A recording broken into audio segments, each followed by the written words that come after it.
Few things are better than a self-imposed exile to the NHL gulag, which is where I sent myself yesterday after that nightmare, not on Elm Street, but like on West 3rd or South Figueroa, whatever the hell leads down to the Staples Center, crypto, whatever arena it is now. I'll always call it the Staples Center.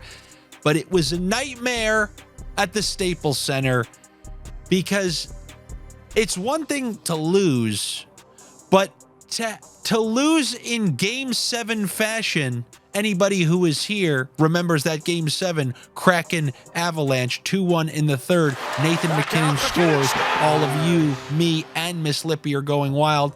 Now, wait a minute. It's a challenge for an offside.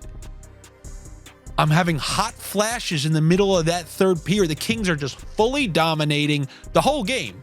Like money puck, win-a-meter, they're just crushing them. Kopitar scores from Kempe, so we get that Kempe point. I have a saying. They show me the penthouse on the way to my dungeon. Why couldn't it just be, oh, they lost 2-1 and never came back? Why do you gotta show me? I have the box score tied with Kempe screenshotted on my phone. The sniff giveth and the sniff taketh away, just like the overtime.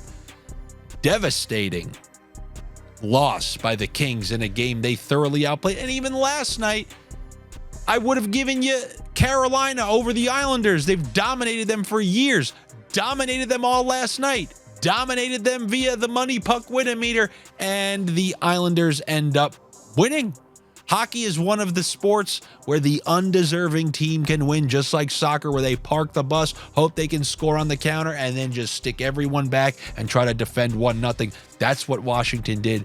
Then they got the overturn call, and I went off to the gulag. But now I'm back to finish the job, and this time no misguided idealists will get in the way.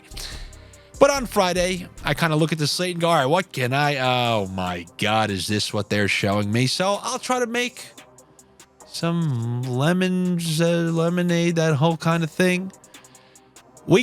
Anytime we see an over set at 7, which is what we're seeing in this Ottawa-Columbus game on some of the sports books, that's a wink to us. Okay, let's create a Peyton Manning line of scrimmage, ruckus, because on Caesars, they're giving it to us at 6.5.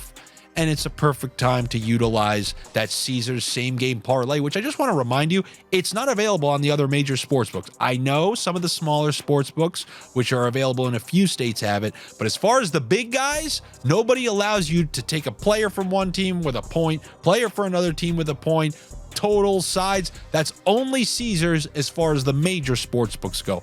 I know the other one. I know Bet365 has it, but it's only in 3 states or 4 states in the U.S.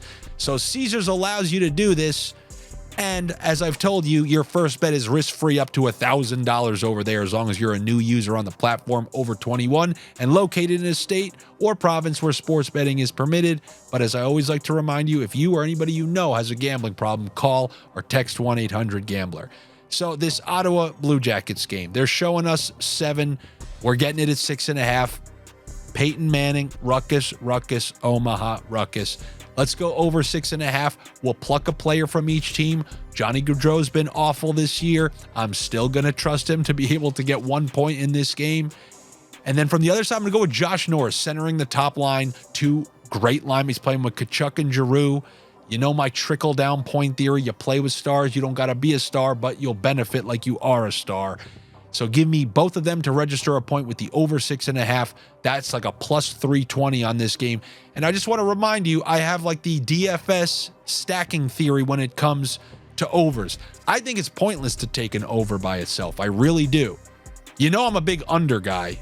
Unders are the way. There are many roads to an under. You could have a defensive game. You could have a team just miss a couple wide open nets. You could have a goalie stand on his head. But overs, everything needs to go right. So when I do like to take overs, I like to drink some Dos Equis with it. But I do like to include player props, because just think about that. If you're right with 7 goals going in the net, you're way more likely to be right about players accumulating points in that game. The same way is if you pick a wide receiver, if he's going to go off, your quarterback is probably going to go off as well. One operates alongside the other. So if I'm going over 6.5, I like to go Peyton Manning, ruckus. So that's what I like in that game. Then you got the Sharks going to New Jersey. Both these teams played last night. The Devils, other than the Islanders, who's blowing more leads than the Devils? Nobody. They just happened to win in overtime, but it was 3-1 in the third on the road, Philadelphia. Philadelphia comes back. It's 3-3. It's yet another Devils over that shouldn't have been. But if they're doing this, if they're going to keep scoring and not play great D, great ruckus, Omaha ruckus potential. So give me the one guy I semi-rely on the San Jose Sharks. Give me Hurdle. Give me Luke Hughes, who scored that game where obviously has chemistry with Jack Hughes. He's the defenseman on their top power play unit alongside Jack Hughes. Talk about trickle-down points. Give me those two with the over 6.5, another big plus money bet. And that's all that's available here on this Friday night. Just a couple of games here on a Friday. If you want to hear me talk about the weekend games a little more, I'm going to do that on my long-form show called Pickin' Corners. It's on my YouTube channel. You can access that by clicking on my name in blue in the title of this video. You click Andy Francis in blue, that will take you to my page, and you can check out that Pickin' Corners show. All right, good luck to you. Better luck to me. Make sure you're subscribed here to the Odd Shopper channel. Follow me on social media and check out the other videos that I've done. I did a midweek Francis and Friends. We got the NFL picks coming up for week 13. A lot of stuff for you to enjoy, so make sure you check it out. I will talk to you guys on Monday. See ya.